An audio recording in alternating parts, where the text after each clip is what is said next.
The next article is moment of inertia of a uniform disk. So in the previous, we already obtained moment of inertia of ring. Now here it is a disk. Now you can see a disk in a diagram, and this is the axis passing through center and perpendicular to the plane of the disk. So we consider a disk which is rotating about such axis, whose mass is m, radius is r. Then here mass per unit disk, mass per unit area of the disk means what? Mass divided by area. You can see here. So I represent that mass per unit area by sigma, mass upon area. So mass by area. Mass I can write by capital M because we consider the mass is m. Radius we consider r. So area of this disk is pi r square. So we get mass per unit area m upon pi r square. Now here we have to consider this disk can be made up of number of annular ring. ये जो disk है, we consider it is made from a number of rings. You can see one of the ring in a diagram. So this is a ring whose radius is small r, thickness is dr. We are considering.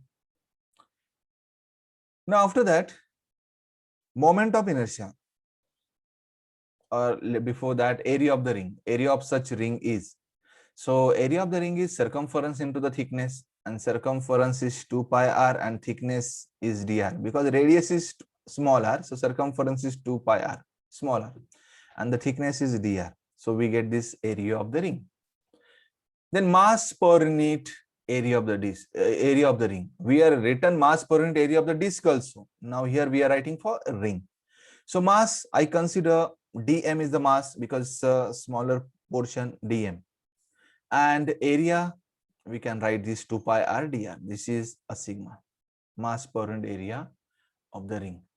Now by using that mass of the ring we can write. So this is the mass of the ring, 2 pi sigma r dr. Then moment of inertia of ring is, we know the formula of moment of inertia of ring, mass into distance square. Mass is dm and distance means radius square. We already written for ring. For ring, moment of inertia is mr square. But in this case, mass is dm and radius of the ring is smaller. So dm small r square or small r square dm. Now r square as it is, dm I substitute this here. So we get this equation. Now after that, let me rearrange the term. I written 2 pi, then this r and this r square I written r cube only, or the term as it is. Then here, moment of inertia of the disk about an axis passing through center can be obtained by integrating this above equation, in this equation, between 0 to r. Why we are integrating? उसका reason है यहाँ पे. अगर मैं diagram देखूंगा, ऐसे जो ring है कहां से कहां तक हमें कंसीडर करने पड़ेंगे, 0 डिस्टेंस से लेके r डिस्टेंस तक. So this such rings lies between 0 to r, capital R. So we are taking integration of this equation between 0 to r, then we get a moment of inertia of the disk. ठीक है, we take integration. So moment of inertia of disk is equal to 0 to capital R, moment of inertia of the ring. Now let us substitute the moment of inertia of the ring. ये ring का moment of inertia constant हमने बाहर निकाला 2 pi sigma. So integration r cube dr. तो यहाँ पे integration का formula use करेंगे आप, integration x raise to n dx, ये आ जाता है x raise to n plus 1 by n plus 1. तो यहाँ पे रेस टू पावर 3 है, तो 3 प्लस 1 4 आ गया, r raise to 4 divided by 4, and limit हमने ब्रैकेट के बाहर लिखा है 0 टू r. उसके बाद हमें लिमिट सब्स्टिट्यूट करने हैं. लिमिट सब्स्टिट्यूट करने से पहले ये जो सिग्मा है, sigma mass per unit area of the disc m upon pi r square है, तो वो भी सब्स्टिट्यूट करेंगे एंड लिमिट भी सब्स्टिट्यूट करेंगे. तो आप देख सकते हैं मैंने 2 पाई एज इट इज लिखा है. ठीक है, उसके बाद हमने ये सिग्मा सब्स्टिट्यूट किया एंड देन कैपिटल आर मैंने सब्स्टिट्यूट किया इंस्टेड ऑफ स्मॉल आर, तो आर स्क्वायर बाय 4 मिल गया, माइनस 0 सब्स्टिट्यूट किया तो 0 मिल गया. तो ये हो गया नेक्स्ट स्टेप. उसके बाद हमें क्या करना है, जो टर्म्स कैंसिल हो रही है वो कैंसिल करना है. आप देख सकते हैं यहाँ पे पाई कैंसिल हो रहा है. उसके बाद हमें आर स्क्वायर और आर रेस टू 4 में से आर स्क्वायर कैंसिल होगा, r2 मिलेगा, एंड 2 1 जा सॉरी 2 2 जा 4 है, तो mr²/2 ये हमें मिल गया।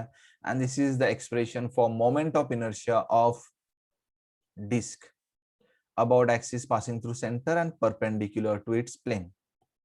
ये फॉर्मूला आपको याद रखना है, इसके ऊपर प्रॉब्लम भी है, एज वेल एज जैसे हमने रिंग के केसेस देखे थे वैसे ही डिस्क के भी केसेस देखने हैं। तो देखते हैं केसेस। तो केस नंबर 1,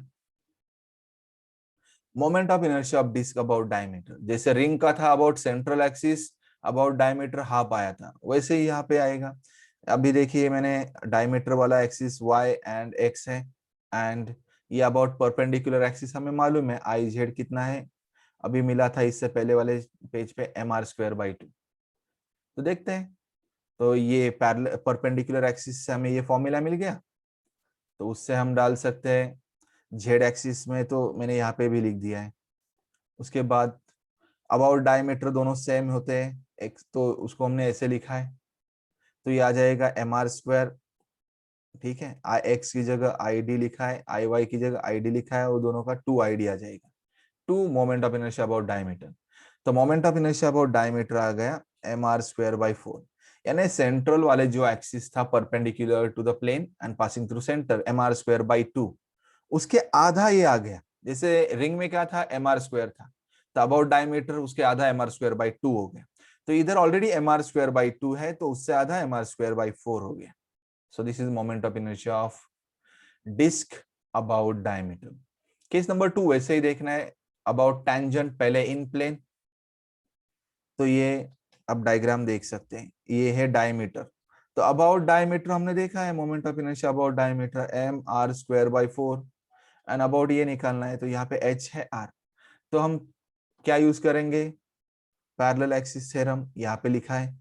IO तो हमने ये लिखा है, जो डायमीटर है उसको IO लिख सकते हैं, तो यहाँ पे लिख दिया हमने, प्लस सॉरी IO नहीं IC लिख सकते हैं उसे, जो ये है IC mr²/4। तो IC को हमने mr²/4 लिखा, m as it is, h है r, तो ये हो गया।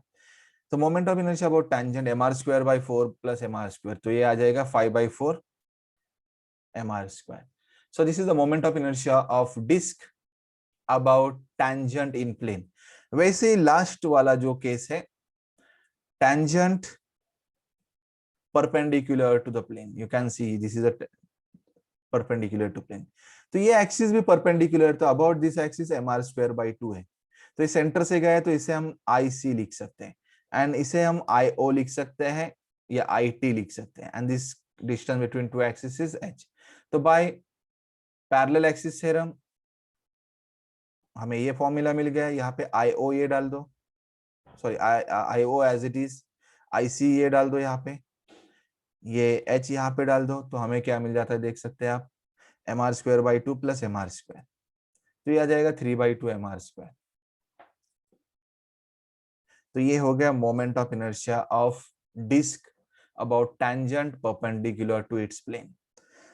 तो ये सारे केसेस देखो, हमने यहाँ पे केसेस रिंग के भी देखे, डिस्क के भी देखे।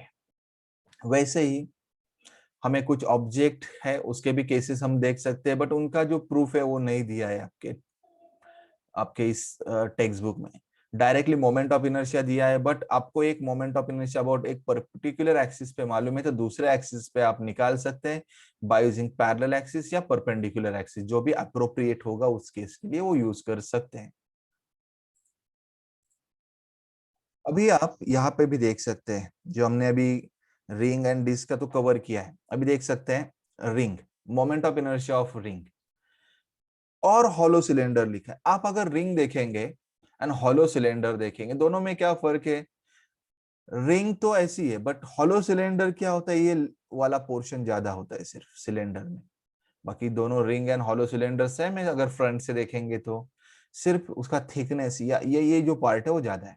तो moment of inertia of ring means and hollow cylinder दोनों सेम रहते हैं अबाउट द सेंट्रल एक्सिस। तो जो रिंग के केसेस थे उसी टाइप के केसेस हम हॉलो सिलेंडर के लिए भी लिख सकते हैं। तो ये मोमेंट ऑफ इनर्शिया mr² है। अबाउट डायमीटर उससे आधा हो जाता है, जो हमने देखा है mr²/2। अगर वही एनुलर रिंग है एंड कैसे है, वो थिक वॉल्ड है, जिससे हमने इससे पहले देखा था थिन वॉल्ड रिंग था, या हॉलो सिलेंडर जो भी थिक वॉल्ड है, तो उसका मोमेंट ऑफ इनर्शिया आता है 1/2m r1 square plus r2 square. R1 and R2 they are inner and outer radius of this annular ring which is thick walled. You can see in a diagram, this is R1, this is R2, that is the difference. तो यहाँ पे ये formula याद रखिए, अगर एक thick walled है तो अलग है। उसके बाद आप दूसरा ऑब्जेक्ट देखिए, डिस्क। डिस्क का अबाउट सेंट्रल एक्सिस हमने डिराइव किया था mr²/2, ठीक है। उसके बाद you remember disc and solid cylinder दोनों का सेम होता है। अगर हम देखेंगे फ्रंट साइड डिस्क देखेंगे या सॉलिड सिलेंडर देखेंगे तो ये पोर्शन आपको सेम दिखेगा। डिस्क में तो इतना ही दिखेगा, बट सिर्फ सॉलिड सिलेंडर में ये थोड़ा सा ज्यादा पोर्शन होता है, बाकी मोमेंट ऑफ इनर्शिया तो सेम आएगा।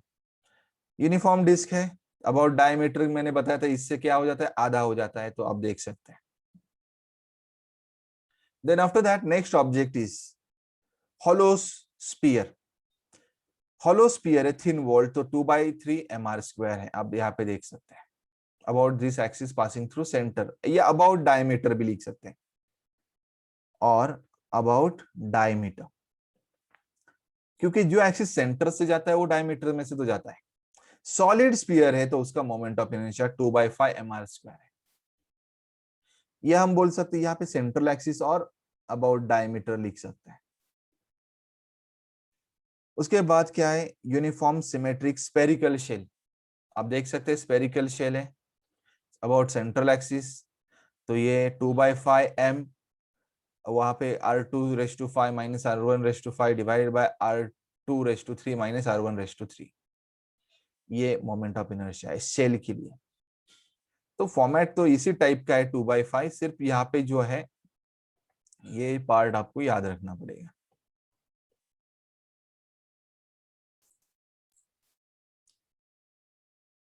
उसके बाद आपको देखना है नेक्स्ट वाला थिन यूनिफॉर्म रॉड और रेक्टेंगुलर प्लेट। अगर रॉड है पासिंग थ्रू सेंटर है जिसका, तो ml²/12 आ जाता है। अगर वन एंड है तो m, यहाँ पे l है, प्रिंटिंग मिस्टेक है टेक्स्ट बुक में आपके, ml²/3। तो कैसे निकालेंगे आप, यहाँ पे पैरेलल एक्सिस थ्योरम अप्लाई कर सकते हैं। ये तो आपको मालूम है ml²/12 है, ये जो डिस्टेंस है l/2 हो गया, h is equal to l/2, तो पैरेलल एक्सिस यूज करो, यू विल गेट ml²/3। तो यहाँ पे दूसरा है यूनिफॉर्म प्लेट और rectangular parallel pipe. Central axis है, आप देख सकते हैं एक्सिस कहाँ से गया है, सेंटर में से। इसका ब्रेड एंड लेंथ दिया है, तो m length square plus bread square divided by 12, ये इसका मोमेंट ऑफ इनर्शिया है।